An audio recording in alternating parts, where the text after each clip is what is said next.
President Barack Obama has ordered the federal government to provide any assistance which is necessary to local law enforcement officials investigating a shooting in Orlando, Florida. A gunman shot dead about 20 people and injured 42 others in a crowded gay nightclub in Florida early this morning before being killed by police in what U.S. authorities described as a domestic terrorism incident. A police officer working as a security guard inside the Pulse nightclub exchanged fire with the suspect at about 2 a.m. A hostage situation quickly developed before a squad of officers entered the club and shot dead the gunman. It was unclear when the victims were shot by the gunman. At least one officer was injured in the gun battle, but the police action saved at least 30 lives. The suspect was carrying an assault-type rifle and a handgun, as well as an unidentified device on him. Approximately 02:02 hours this morning, we had an officer working at Pulse nightclub who responded to shots fired. Our officer engaged in a gun battle with that suspect. The suspect at some point went back inside the club where more shots were fired. This did turn into a hostage situation. From there, obviously multiple officers from various agencies responded. SWAT team responded at approximately 0500 hours this morning. The decision was made to rescue hostages that were in there. Our SWAT officers exchanged gunfire with the suspect. The suspect is dead. He appeared to be carrying a rifle, an assault-type rifle, and a handgun, and had some type of device on him. That's what we're doing right now, checking the area for devices. There are multiple people that are dead inside. I don't want to give anyone a number right now, but multiple people are dead inside Pulse nightclub, and at least 42 people have been transported to various hospitals around. So do not have an exact count. Obviously, our condolences go out to the friends and family. We're going to continue to work with the FBI and the Florida Department of Law Enforcement and the Orange County Sheriff's Office on this joint investigation. And at this time, I'll turn it over to the sheriff. Police say the death toll could rise.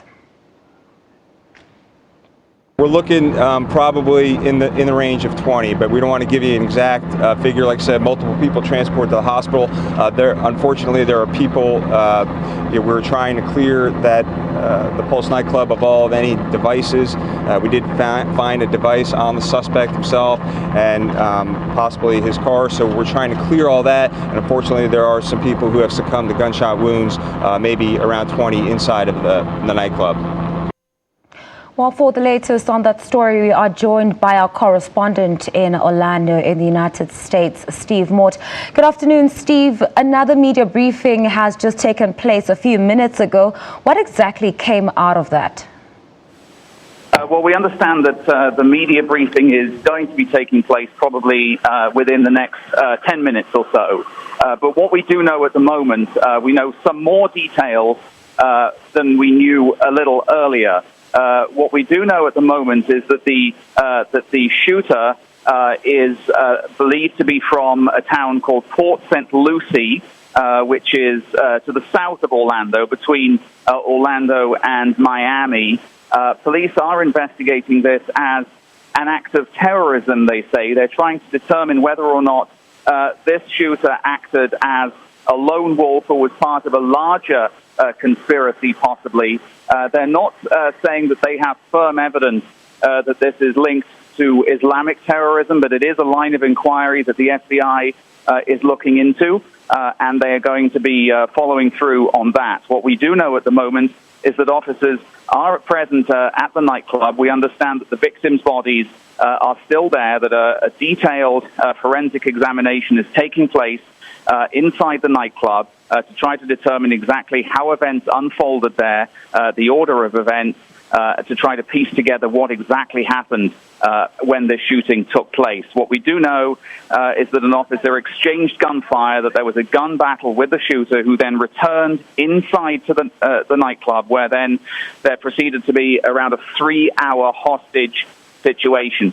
It's believed that a number of the deaths occurred during this time, and that some 42 victims of gunshot wounds who managed to survive at the scene were taken to area hospitals, about 3 hospitals in total. One hospital, incidentally, was only about a half a kilometer from the nightclub, just up the street, really, about a 3-minute drive, and that may indeed, according to police, have helped save some lives, being able to get people to the hospital very quickly.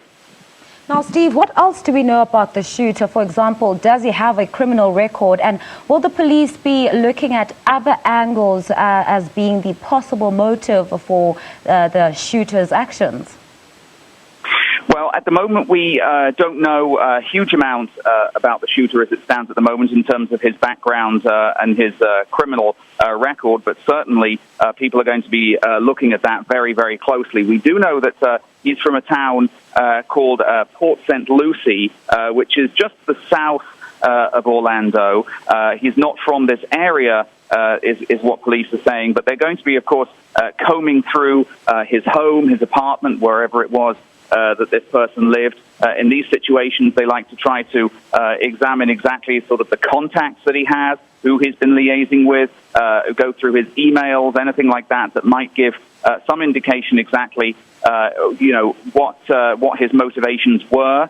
This, as you mentioned, of course, is a gay nightclub. It's a very popular nightclub in Orlando. It's usually packed on the weekend, on Friday and Saturday night. And certainly looking at this as a hate crime, according to police, would not be unreasonable to assume that this gunman had some kind of motivation for targeting this nightclub in particular. And that's going to be a line of inquiry that they're going to be looking at in the coming days. A very fluid situation at the moment, and we're expecting police to update us within the next sort of 5-10 minutes or so to see if they can give us a little bit more information about exactly what they believe the shooter in this incident might have been hoping to achieve. Steve, there has been an indication that the death toll might rise, but what about the injured that have been taken to hospital? Do we know at this stage how they are doing and what their injuries are? Yeah, that's right. There are a variety of injuries, is what we understand. We do know that around 30 people were rescued from the nightclub before they sustained further injuries. About 42 people were taken to local hospitals in this area. When you have large numbers of people injured in incidences like this, there tends to be a wide variety of injuries, people with non-life-threatening and life-threatening injuries. Given that there are some 20 people, and we're hoping to maybe nail down a slightly firmer number on that, 20 people dead, it is likely that number itself will change, and also people may succumb to their injuries in hospital. We don't know exactly yet what the status of those people are. We're expecting to get a briefing later from officials, from health department officials here in Orlando, who can tell us a little bit more about that. But certainly with the sheer scale of the numbers injured, we are expecting that death toll, and police expect that death toll to climb. Now, that was our reporter, Steve, just really quickly briefing us about the shooting that did take place outside a nightclub in Florida, Orlando, in the United States. He has indicated that a press conference